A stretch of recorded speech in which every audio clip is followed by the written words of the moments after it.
This video is for anyone working in early childhood who is facing restrictions due to COVID-19, either working remotely and online with children or working back in centres with them. So my name is Kathy Knight Robinson. I'm the Director of Licensed Group Care and our Early On program at Fleck Children's Services. And my name is Lisa Belton, and I am the Program Coordinator at our Wellington location. And I'm also a Program Supervisor supporting some of our other centers as well. Here in Ontario, our lockdown really happened on March 16th, and it was quite fast.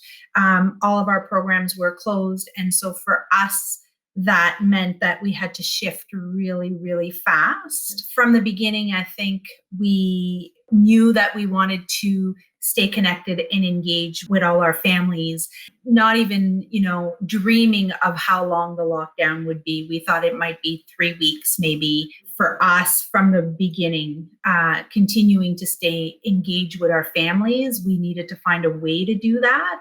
And so that was our focus. So we really had to shift our thinking on how we would be able to continue to support families from afar, right?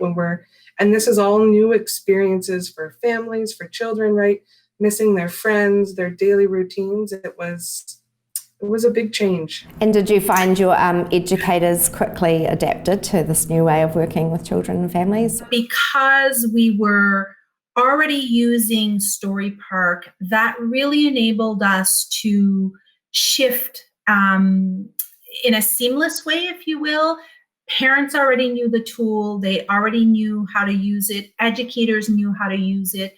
So we turned to that tool and that helped us shift, to continue to provide information. And then we quickly then had to learn other tools such as Zooms or Google Meets. But we still had one mechanism that we knew that we turned to and that everybody was familiar with.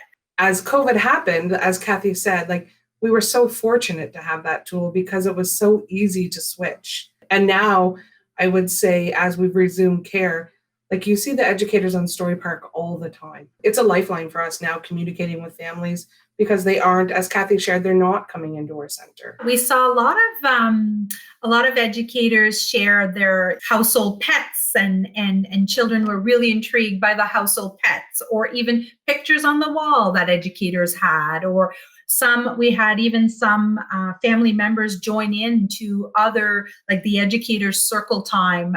They joined into that live circle time where, we wouldn't have seen that before in our traditional programs. Another really big challenge that COVID presented to us was the information changing so rapidly from our local public health unit or a provincial health unit. And so that created a lot of confusion. Sometimes it changed weekly.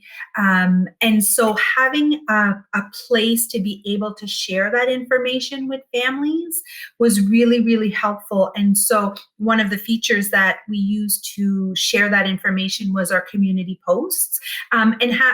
When you're a multi-site agency, using the community post and sharing one post for all of the centers was really, really helpful and efficient as the information changed. Because like I said, sometimes it was, we'd send information one day and then 2 days later it changed, whether it was the screening process, whether it was cleaning protocols or the use of PPE, that changed quite rapidly.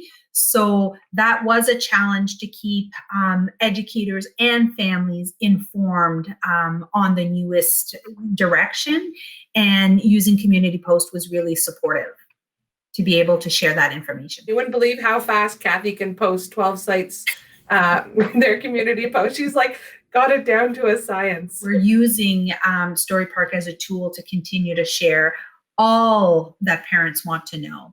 And it's so easy because we know that everyone has an account, a Storypark, all of our parents have a Storypark account, where, prior to Storypark, we would be using email, but then sometimes emails bounce back or someone changed their email.